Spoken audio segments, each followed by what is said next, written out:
right, welcome everyone. This is Dr. Clark from the Center for Weight Loss Success. Tonight on Losing Weight USA, we're going to talk about artificial sweeteners. Artificial sweeteners, kind of somewhat a controversial subject, and certain artificial sweeteners more controversial than another, and really kind of looking at the pros and cons of utilizing them. Can they actually help with weight loss, or can they actually hinder weight loss? Or the short answer is potentially both. Okay. We'll get into some details about as we talk about some of the different ones out there. All right, here's the official welcome. Welcome to Losing Weight USA, real-time answers to your weight loss questions, as well as a little bit of expert advice, kind of talking about some of the research. You should be receiving the health tips and recipes via the membership portal. Each webinar is going to last about 30 minutes or so. If you have questions, type them in during the presentation into the chat box. If you think of something once we're all done, just give us a yell here at the Center for Weight Loss Success. The email, success@cfws.com. Phone number, 757-873-1880. All right, I'm going to switch these slides over for us.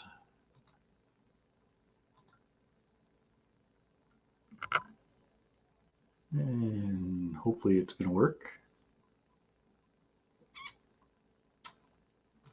Well, we'll try that again.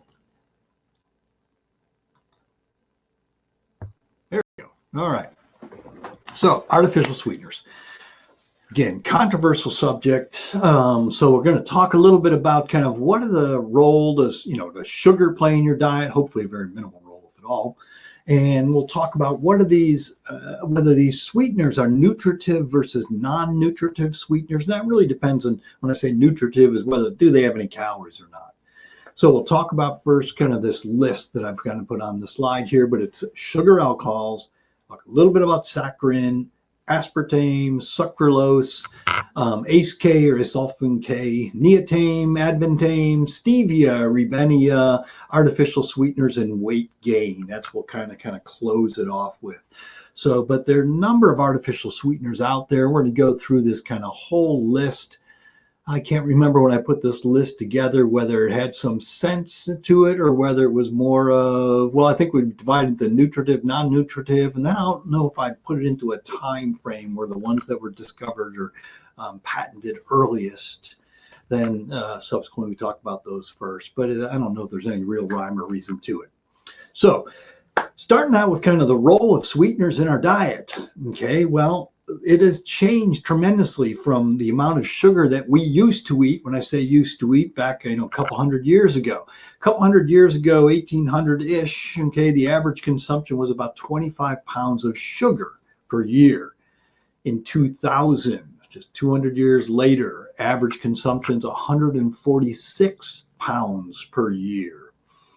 We have this innate desire for sweet things. Okay? Now, as we've talked about multiple times, your body requires no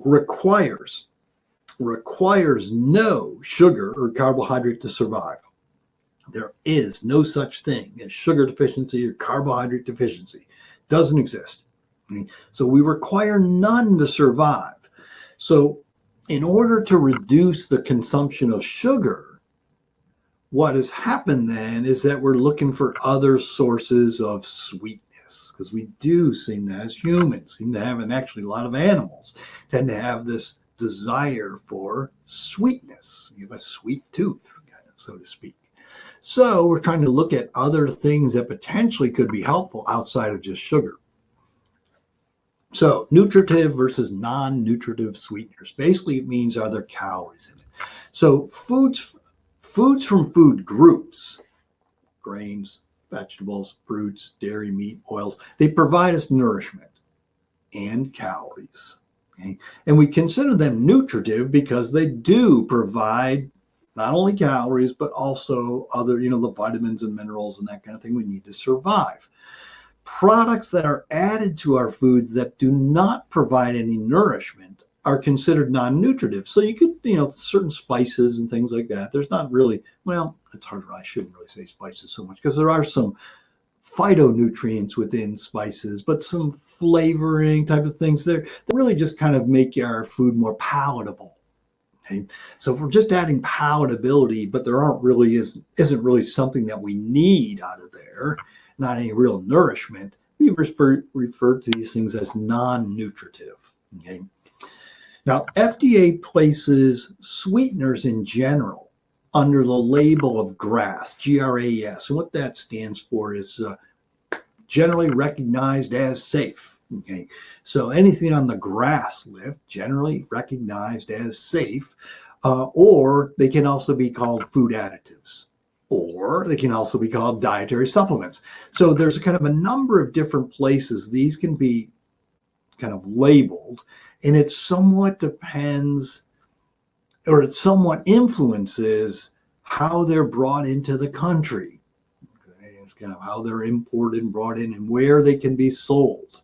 Okay, where certain parts of whether they have to be sold from a pharmacy standpoint, or can they be sold in the grocery store to anybody off the street type of thing.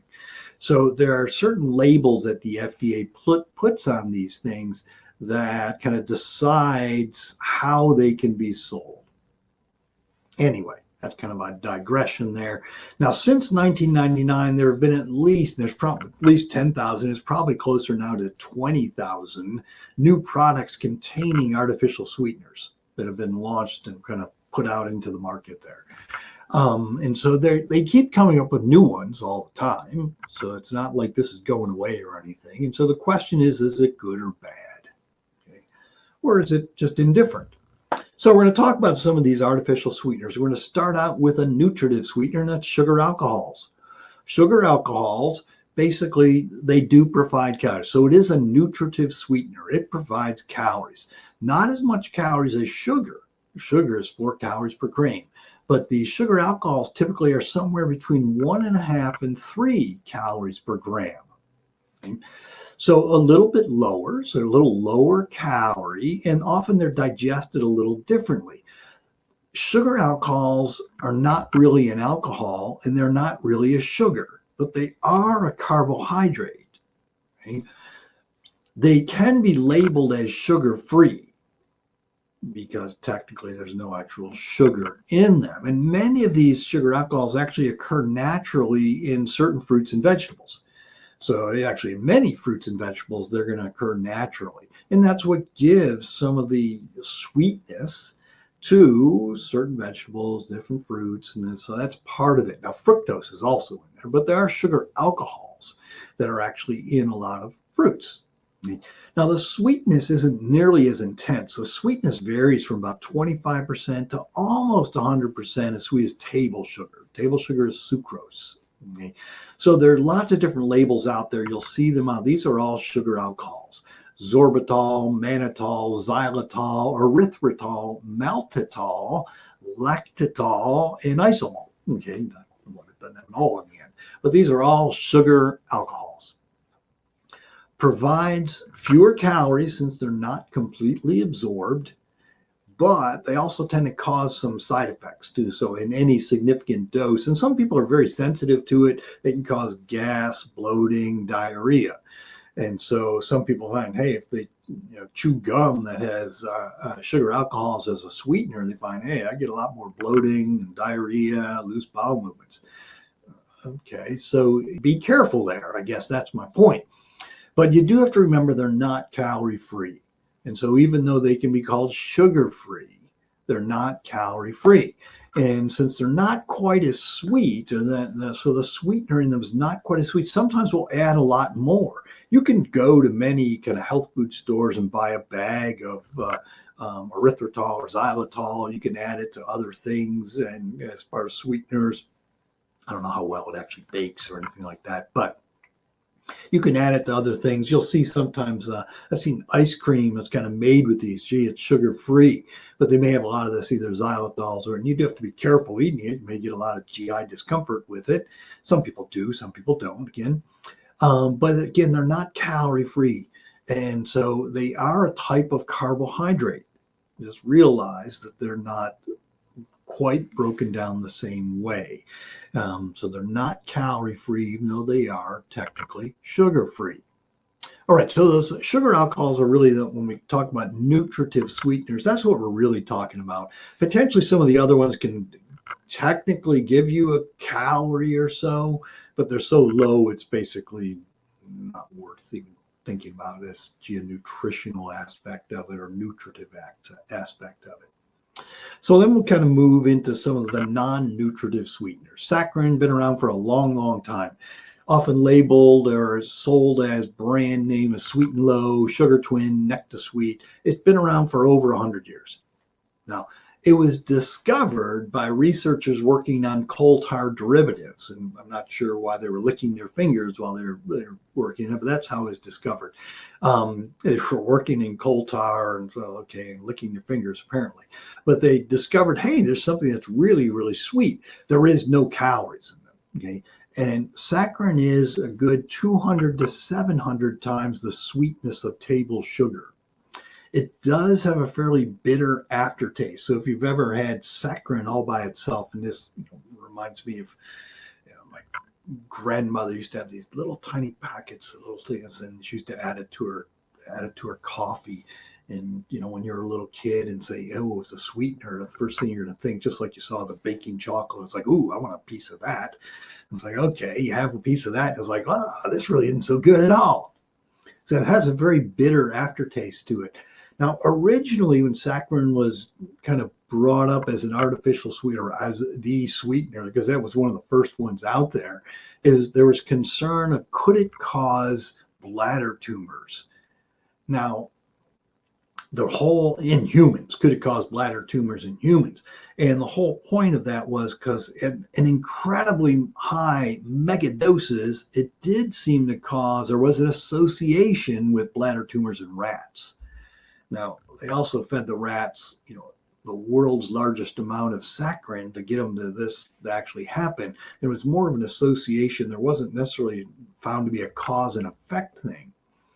So, and in the long term, so this was back in the 70s and early 80s when people were thinking, oh, it could cause bladder cancer and bladder tumors. And it's like, well, that never really panned out at all. And there's really no increased risk in humans. Potentially, though, people can have kind of allergic reactions, especially if you have a sulfa allergy. So if sulfa medications tend to cause you problems, then yeah, I would avoid saccharin because there can be a crossover there, and subsequently then can develop significant allergies to saccharin as well. I've been around for a long, long time. Okay. Aspartame, okay, discovered in the 60s, kind of mid 60s. And this was by scientists working on ulcer drugs. Again, why they're licking their fingers in the lab, I don't know, but still this is what they discovered though, that they were working on these ulcer drugs and found, hey, this really makes this taste sweet. So now it's found in over 6,000 foods. Okay, NutraSweet, Equal, Sugar Twin, those are some of the typical ones, aspartame. It was made actually by connecting two amino acids, aspartic acid and phenylalanine, which are two amino acids. We can't, we need these things. They can't survive without them. They're the baseline, amino acids actually make up protein. So you take these two amino acids, they put them together, and hey, it's really, really sweet. So technically, because they are amino acids, it will have calories, but it's such a tiny amount because it's 200 times sweeter than table sugar. This number of calories in this is going to be minuscule. It's basically non-existent somewhat, unless you're sitting around eating packets of this stuff, I guess. You can get a couple calories. Couple concerns, okay. There is a very rare genetic problem called phenylketonuria. And if you do have that problem, you cannot break down phenylalanine, which then they have to avoid anything that's phenylalanine. So you'll almost always, and you see these cans of sodas that basically that on there it'll say, gee, you need to stay away if you have PKU, phenylketonuria, that you need to avoid this drink. Well, of course, you need to avoid it anyway for other reasons, but still, any fetal ketonuric has to avoid that. Headaches have been reported. This is probably the most controversial sweetener there is out there. And there have been numerous websites that are basically dedicated to, talking trash about aspartame. And so it is definitely the most controversial sweetener. None of it's really been proven that it causes all these problems. You can look for yourself and avoid it as you need and want to. Okay? But it's been around for a while. It's kind of standing the test of time somewhat here. Sucralose, that's Splenda. You see this all the time now. Okay, this was discovered while trying to make a new insecticide. Again, apparently the people that are making these new things lick their fingers all the time too. So the name is somewhat confusing because it sounds a lot like sucrose. Sucrose is table sugar. Sucralose is not. That's Splenda. Sucralose, or Splenda, has about 600 times the sweetness of sugar. Now, since it has 600 times the sweetness of sugar, you only need a tiny little amount to sweeten something. Now, because it would be really difficult if you were trying to compare a teaspoon of sugar versus the same amount of sweetener, sucralose or Splenda, it's like, well, that'd be like a little tiny dust molecule inside the packet. So they had to do something else. So they basically put more things in it so it'll actually have some volume to it. So when you open up the packet, you can actually see, hey, something dumps out of there. Right? So what they do is they actually add dextrose and maltodextrin to it, which gives it bulk. The problem there is that even though the Splenda itself, the sucralose, has no calories, the dextrose and maltodextrin actually do. And so when they say something is calorie free, that's kind of a marketing ploy, because typically a packet, one little tiny packet, okay, that you may add to your coffee in the morning, okay, the amount is fairly small. So technically they can still label it as calorie free. If you're utilizing that in baking, because they've now got it so, hey, a cup of Splenda is the same as a cup of sugar. That's not so true, because once you're getting up into a cup range, okay, we're talking about a cup of Splenda. It has about 96 calories to it. That's about 32 grams of carbohydrate. Now, as compared to a cup of sugar, which is 768 calories. So it's significantly less. What is that, 8 times less or so? And a cup of sugar is going to have about 192 grams of carbohydrate. But the reason they can get away with saying that it's calorie free is because a serving, which is one little packet, subsequently has so little in it that it doesn't really count. It's small enough that you don't actually label it. You can call it calorie free. Unfortunately, if you're using it in baking, it actually isn't so calorie free. It's certainly sugar free. Technically, it's not a sugar. Now, when I say technically it's not a sugar, it's actually is a sugar. It's what I'll refer to as a left-handed sugar, meaning that what they've done is it's got the same makeup of sugar. It's just that what they've done is chlorinated, and it's kind of a left-hand, so you can't actually absorb it. And so the structure really is like sugar. So sometimes you'll see it advertised made from sugar. Okay, but it's actually nothing like sugar because it's kind of a backwards molecule. You can't absorb it, but it's also been chlorinated. Now, you can argue whether that last part of the statement is significant or not. Something that's been chlorinated. Okay, chlorinated is, chlorine. Okay, well, chloride, which is sodium chloride. Okay, but it's chlorine is also in your swimming pool, and it's actually was poisonous gas that was used back in World War I. So, is this a good thing that something's been chlorinated? I'll let you decide for yourself. But hopefully, again, we're talking about small enough doses that hopefully we're not causing ourselves a whole lot of problem there. The jury's probably still out on that one, but just realize it is a chlorinated molecule that looks like sugar, and it's 600 times the sweetness of sugar. All right, ACE K, acesulfame K, is approved in 1988. So now we're starting to get in kind of the, a little bit more recent times, the last 20 years or so. This is about 200 times sweeter than sugar. It's often used as a flavor enhancer. So you often, it'll have then a synergistic effect. It kind of gives a better mouth feel. Okay, a lot of diet sodas, a lot of people hate diet sodas because of that mouth feel just isn't quite right when you compare it to cane sugar. So here's what kind of the ACE K actually allowed them to use other sweeteners. So they'd use this ACE K with kind of other sweeteners, and subsequently then it would have the better mouth feel to it. So it has that synergistic sweetening effect. That's what's in Coke Zero and kind of Pepsi Zero. And often those that have that zero. So it kind of gives you a feel, a sensation. It's kind of that, the palatability, if you want to call it that, to the real sugar product. Okay.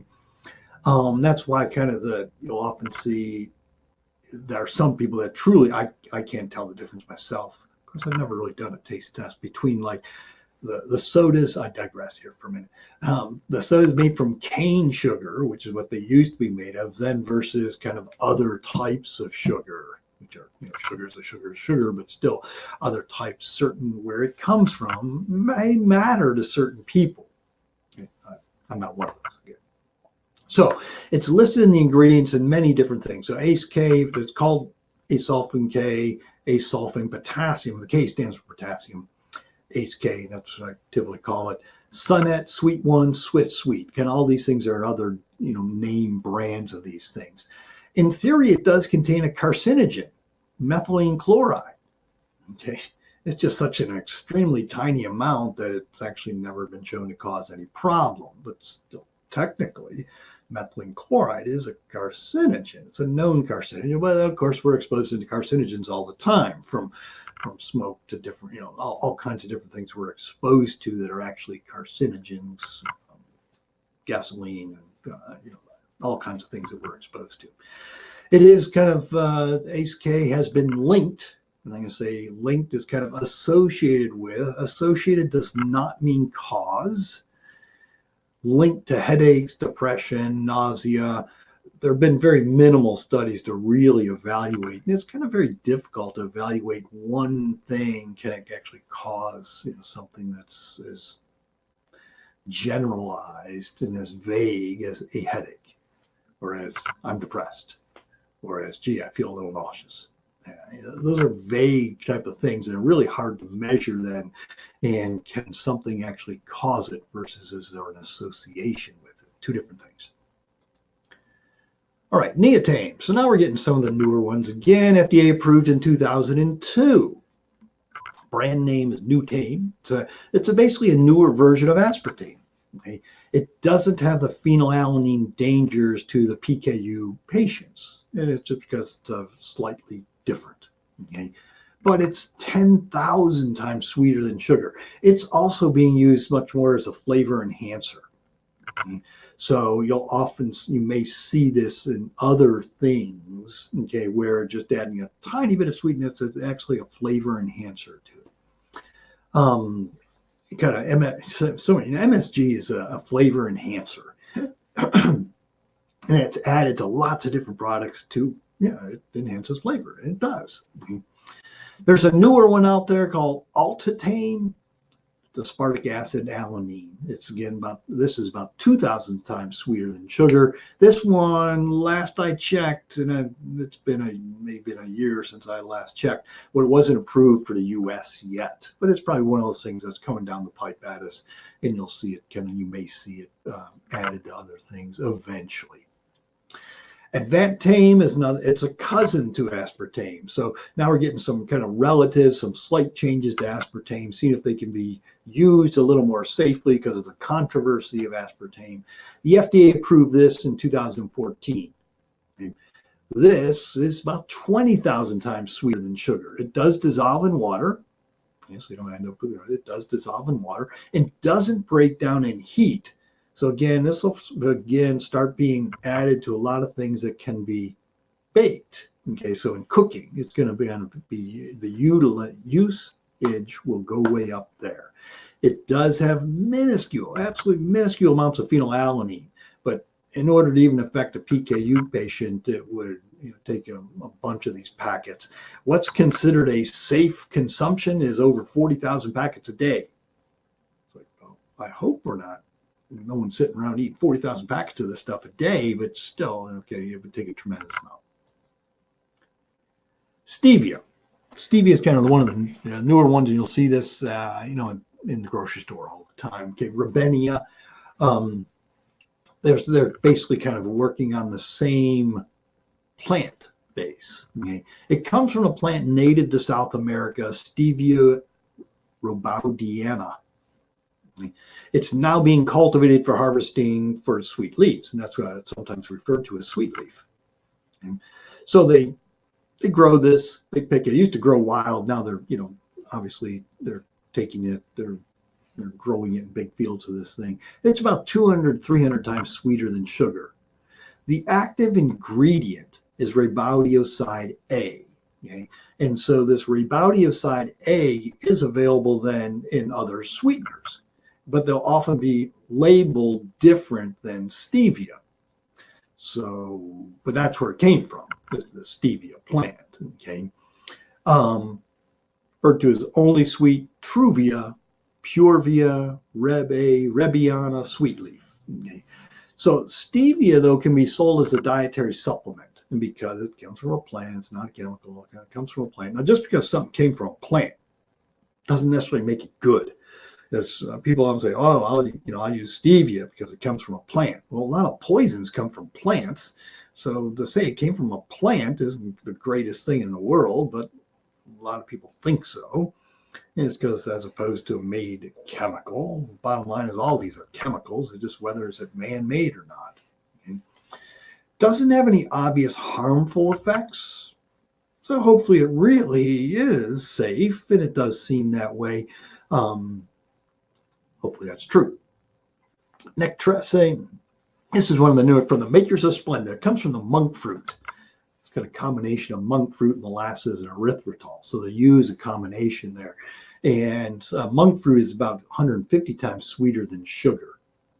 Now, it's also said to have 0 calories in a packet, but that's, again, kind of a mislabel, because typically if you're just using one small packet, it actually is such a low number that they can call it 0.